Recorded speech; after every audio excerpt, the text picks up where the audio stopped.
Saudara, soal pelecehan seksual yang kerap terjadi ini kemungkinan karena kurang pahamnya masyarakat soal apa itu pelecehan seksual. Dan bisa jadi banyak yang menyepelekan tindakan berbau pelecehan seksual sebagai bahan bercandaan. Lalu, apa sih sebenarnya yang termasuk pelecehan seksual dan apakah bisa diproses secara hukum? Kita simak diskusi bersama Jati Dharma.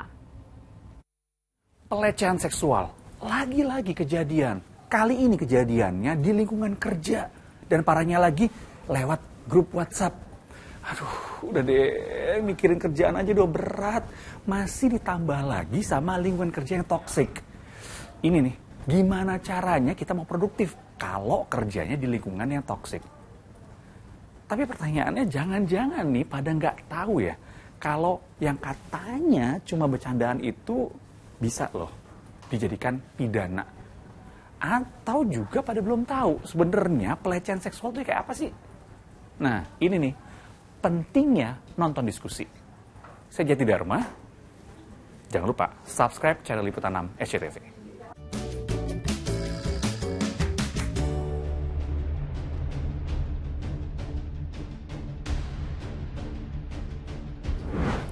Masih pada inget nggak sama MS, karyawan di Lembaga Komisi Penyiaran Indonesia atau KPI yang mengalami pelecehan seksual?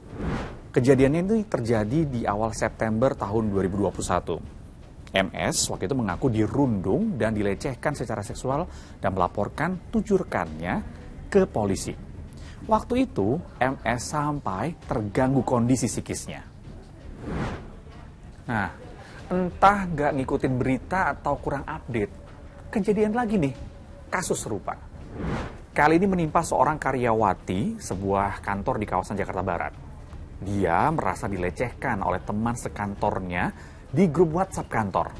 Nah, sang suami nggak terima dong. Kisahnya di-share di media sosial sang suami. Riko Pramono nama suaminya. Riko ini cerita kronologi pelecehan yang dialami sang istri. Dan karena nggak terima, Riko pun ngelaporin kasus ini ke polisi. Ya, alasan saya cuma satu, saya ingin mendapatkan keadilan secara hukum dan ini akan menjadi pelajaran buat semua gitu ya, bahwa tidak ada celah dan tidak ada tempat untuk perilaku pelecehan khususnya terlebih lagi terhadap perempuan. Tapi ntar dulu deh, kalau niatnya cuma bercandaan, guyonan gitu saling sambut di grup WhatsApp, apa iya bisa diproses hukum? Di samping Undang-Undang ITE, kalau cuitan itu ya atau muatan yang melalui AG itu membuat seseorang tidak senang, gitu ya, merasa dicemarkan nama baiknya, ya selain pelecehan seksual, bisa masuk ke soal pencemaran nama baik itu, gitu, ya, bisa masuk ke bahwa si korban merasa diperlakukan tidak senang. Karena itu bisa diterapkan pasal 335 KUHP, ya, KUH pidana. Kalau berdasarkan pasal-pasal yang disebutkan Pak Abdul tadi, para pelaku pelecehan seksual ini bisa diancam pidana 1 sampai 12 tahun penjara. Emangnya mau dipenjara? Nah, udah tahu ya. Jadi makanya mulai sekarang kudu hati-hati kalau bercanda. Tapi udah pada tahu belum pelecehan seksual itu kayak gimana sih? Menurut Komnas Perempuan, pelecehan seksual itu tindakan bernuansa seksual melalui kontak fisik maupun kontak non-fisik.